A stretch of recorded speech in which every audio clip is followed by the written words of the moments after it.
وإن تعجب فعجب فعلهم. فبأي جرائم آل سعود تكذبان؟ فبأي جرائم آل سعود تكذبان؟ إن جرائم آل سعود لا تعد ولا تحصى، ولسنا في مكان إطناب وإسهاب، وإنما في مكان إجمال وإيجاز. والنبيه يفهم بشاهد ما لا يفهم البليد من 1000 شاهد. لكن من أعمى أبصارهم ولاء آل سعود فحالهم لن أقتنع ولو أقنعتني، وعنزة ولو طارت.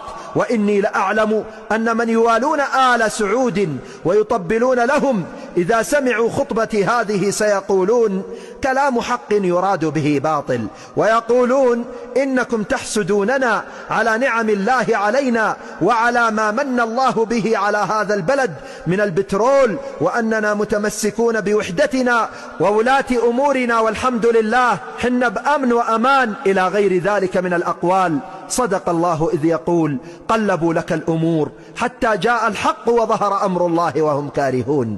ويقولون إنكم بذلك تطعنون في دولة التوحيد والسلفية، وربما قالوا الحمد لله ولاة أمورنا موحدين وقد سعوا وتشرفوا ببناء الحرمين الشريفين. أقول لكم أجعلتم سقاية الحاج وعمارة المسجد الحرام كمن آمن بالله واليوم الآخر وجاهد في سبيل الله لا يستوون عند الله، والله لا يهدي القوم الظالمين. وإن أعظم جريمة لبني سعود هي تطويع العلماء لإرادتهم وتوجيه فتواهم لتثبيت فسادهم ومسيرة الانفتاح والفساد الأخلاقي وحرب الشعائر الدينية وإعادة البلاد التي خسف الله بها، كإعادتهم لمدائن صالح كمدينة سياحية بعد أن ألغى ولي العهد السعودي محمد بن سلمان هيئة الأمر بالمعروف والنهي عن المنكر واستبدلها بالهيئة العامة للترفيه، ثم أتى بالعلماء ليضعوا الفتاوى في تحليل السياحة وزيارة مدائن صالح التي أهلكها الله، ووضعت المسارح الغنائية والمراقص والمطاعم والفنادق، بل وإقامة المسارح الغنائية بجانب المساجد في وسط الرياض. وإمعانا في الفساد أتوا بالمغنيات والراقصات في مدينة رسول الله صلى الله عليه وآله وسلم. يا أهل الحرمين، يقول الله: وإذا أردنا أن نهلك قرية أمرنا مترفيها ففسقوا فيها فحق عليها القول فدمرناها تدميرا. وإذا أردنا أن نهلك قرية أمرنا مترفيها ففسقوا فيها فحق عليها القول فدمرناها تدميرا. ويا أهل الحرمين، قد اقترب الخسف ببيداء المدينة.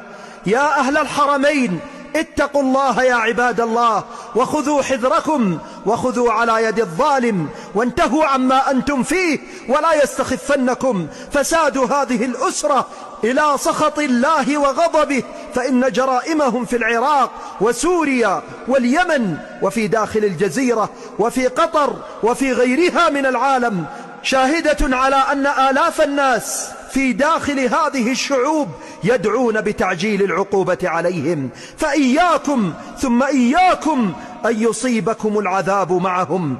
نعم نعم، إنهم الماسونية العربية التي نخرت الخلافة العثمانية الإسلامية وأسقطتها سابقا ودمرت البلدان الإسلامية حاليا. إنهم قرن الشيطان الذي ظهر من نجد، فلم يبق لهم من الجرائم إلا أن يكونوا أعوانا للدجال، أو أن الدجال يديرهم من خلف الكواليس ليوطئ بهم دولته. فبأي جرائم آل سعود تكذبان؟ فبأي جرائم آل سعود تكذبان؟ فبأي جرائم آل سعود تكذبان؟